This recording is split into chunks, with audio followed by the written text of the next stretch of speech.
Hello नमस्ते everyone, मेरा नाम है गौरव भगन और आप देख रहे हो एनसीईआरटी का ज्ञान यूट्यूब चैनल। देखो, इस वीडियो में हम बात करेंगे किसकी इंपॉर्टेंट टॉपिक्स जो यार आपके ना एक्सपेक्टेड है आ सकते हैं किसमें, आपके बोर्ड एग्जाम में आने वाला है। भाई बोर्ड एग्जाम, अब डर भी लग रहा होगा बहुत लोगों को। वैसे तो बायो में डर नहीं लगता, फिजिक्स केमिस्ट्री में थोड़ा ज्यादा लगता है, पर तभी भी अगर पढ़ावा ना हो तो भाई डर तो लगता ही है। तो इस वीडियो में हम क्या बात करेंगे कि जो इंपॉर्टेंट टॉपिक्स हैं, ठीक है, जो आ सकते हैं उनके बारे में हम यहाँ पे बात करेंगे। अब मैं किस बेसिस पे बोल रहा हूँ, देखो मेरे को पढ़ाते हुए लगभग 8-10 साल हो चुके हैं, ठीक है। तो कुछ एक्सपीरियंस है मेरा कि ये टॉपिक्स जो है काफी इंपॉर्टेंट रहते हैं। 100% श्योर तो मैं भी नहीं हूं कि क्या आएगा, वो तो कोई भी नहीं बता सकता, बट मतलब एक्सपेक्टेड है कि ये आ सकते हैं, चांसेस इसके ज्यादा हैं आने के। तो वो टॉपिक्स मैं आपको बताऊंगा, ठीक है, फटाफट फटाफट इस वीडियो में। पढ़ना नहीं है, बस इस वीडियो में मैं टॉपिक्स बताऊंगा आपको, ठीक है।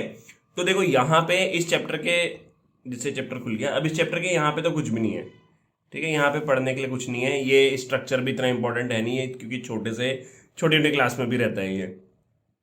अब इसमें क्या है, प्री फर्टिलाइजेशन वाला भी इंपॉर्टेंट नहीं है, यहां से इंपॉर्टेंट है। देखो यहाँ पे क्या है, ये जो स्ट्रक्चर है, दोनों के दोनों जो स्ट्रक्चर है ये इंपॉर्टेंट है, ठीक है। अब ये दोनों के स्ट्रक्चर में क्या है कि ये क्या क्या क्या पार्ट है इसके अंदर, ये क्या रिप्रेजेंट कर रहे हैं, ये हमें पता होना चाहिए।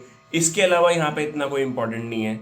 देन इंपॉर्टेंट क्या आ जाता है, ये स्ट्रक्चर ऑफ माइक्रोस्पोरेंजियम, जिसके अंदर हमने पढ़ी थी 4 लेयर। वो इंपॉर्टेंट है कि 4 लेयर के फंक्शन क्या क्या है, वो हमें देखना है, ठीक है।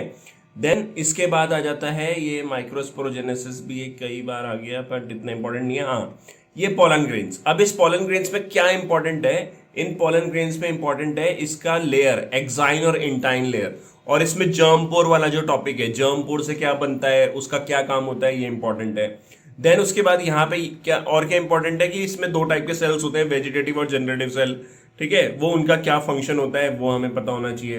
देन यहाँ पे कोई इतना इंपॉर्टेंट नहीं है कि ये जो पोलन ग्रेन होता है एलर्जी वगैरह करते हैं, या जो पोलन जो है वो उसके लिए यूज होता है, किसके लिए, खाने पीने के लिए खाते हैं ना इसको, ये इंपॉर्टेंट नहीं है, ठीक है। ये भी जो है इसमें ये एक इंपॉर्टेंट है, लिक्विड नाइट्रोजन, कि लिक्विड नाइट्रोजन के अंदर क्या करते हैं, पोलन को स्टोर करके रखते हैं, इसे बोलते हैं क्रायो प्रिजर्वेशन। तो ये भी थोड़ा ध्यान रखना। देन हमारे पास पिस्टल मेगास्पोरेंजियम, जिसे ओव्यूल बोलते हैं या एम्ब्रियो सैक आ जाता है। देखो इसमें क्या है, हमारा जो स्ट्रक्चर है वो इंपॉर्टेंट है, मैं आपको बता देता हूँ इसमें स्ट्रक्चर कौन सा इंपॉर्टेंट है। उसमें स्ट्रक्चर है ये वाला, बहुत इंपॉर्टेंट है, ये वाला डायग्राम पेपर में आता है, ठीक है। और ये क्या है, एक ओव्यूल का डायग्राम हो गया। अब इसके पार्ट क्या क्या है, ठीक है, ये हमें पता होना चाहिए। इसके अंदर कौन कौन से सेल्स प्रेजेंट है, जो एम्ब्रियो सैक है उसके अंदर कौन कौन से सेल्स प्रेजेंट है, वो बहुत इंपॉर्टेंट है। उसके अलावा ये मेगास्पोरोजेनेसिस जो टॉपिक है ये इंपॉर्टेंट है। मेगास्पोरोजेनेसिस में आपको पता होना चाहिए मोनोस्पोरिक डेवलपमेंट। इसमें हमने पढ़ा था ना कि 4 स्पोर्स में से 3 स्पोर डीजनरेट कर जाते हैं, ये 4 मेगास्पोर में से ये 4 मेगास्पोर में से 3 मेगास्पोर डीजनरेट कर जाते हैं, 1 मेगास्पोर बनता है जो कि एम्ब्रियो सैक को बनाता है, तो वो भी इंपॉर्टेंट है, उसे बोलते हैं मोनोस्पोरिक डेवलपमेंट, वो पढ़ लेना। इसके बाद फीमेल गैमेटोफाइट, हाँ ये रहा मोनोस्पोरिक डेवलपमेंट, ठीक है, ये इंपॉर्टेंट है। और डेवलपमेंट किस तरीके से होता है, पहले 2 न्यूक्लिएटेड, 4 न्यूक्लिएटेड, 8 न्यूक्लिएटेड होता है, वो इंपॉर्टेंट है। देन अगर मैं आ जाऊं यहाँ पे पॉलिनेशन पे, तो पॉलिनेशन का ये पार्ट इतना इंपॉर्टेंट नहीं है, बट क्या इंपॉर्टेंट है वो बता देता हूँ। कास्मोगैमस और क्लिस्टोगैमस, ये फ्लावर के बारे में पढ़ना ना, एक क्लोज होता है एक ओपन होता है, ये जिटनोगैमी जोनोगैमी इतना इंपॉर्टेंट नहीं है। एजेंट्स ऑफ पॉलिनेशन में भी आपको जो डायग्राम वाला होगा, ठीक है, मैं बताता हूँ कौन सा, अबे अटक गया तो,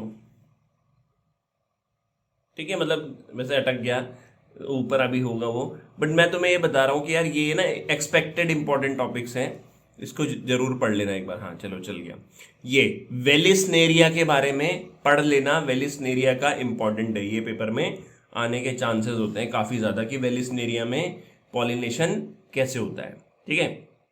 ऐसे मैं हर चैप्टर के वो लेके आ जाऊंगा फटाफट फटाफट वीडियोस, जिसमें हम इन चीजों को समझेंगे, ठीक है। अब नीचे चलते हैं। इसके बाद हमारा टॉपिक आ जाता है, यार तो भयंकर अटक गए तो,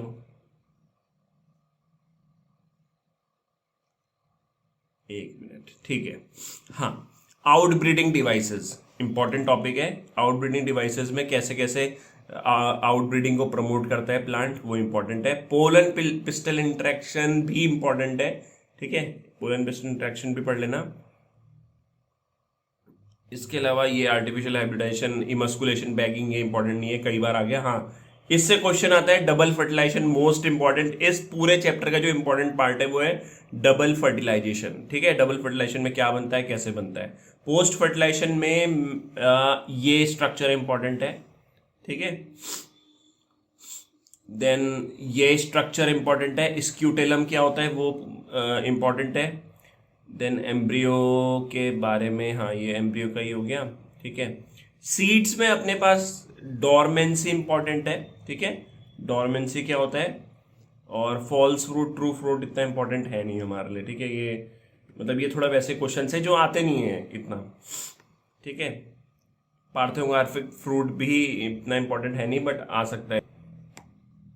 ठीक है, और एपोमिक्सिस एंड पॉलीएम्ब्रियोनी, इसमें पॉलीएम्ब्रियोनी वाली कंडीशन जो है वो इम्पॉर्टेंट है, और एग्जाम्पल के साथ आपको पता होनी चाहिए। तो ये हमारे क्या है, इंपॉर्टेंट टॉपिक्स है। मैंने काफ़ी सारे इंपॉर्टेंट टॉपिक्स बता दिए जितने कवर हो सके। अब तुम बोलोगे शायद पूरी बुक बता दी, बट पूरे चैप्टर बता दिया, बट ऐसा नहीं है। कुछ कुछ चैप्टर टॉपिक जो है छोड़ दिए मैंने, जो कि चांसेस नहीं है उसके आने के। बट पढ़ना तो देखो सब कुछ है, पर तब भी जो मेरे को लगा कि ये आ सकते हैं, इसको एक बार पढ़ लेना। ठीक है, और इनसे रिलेटेड क्वेश्चंस भी कर लेना। आई होप आपको ये वीडियो हेल्पफुल रही होगी। हेल्पफुल तब होगी जब आप इसको पढ़ोगे एक्चुअल में। ठीक है, thank you so much watching, bye bye.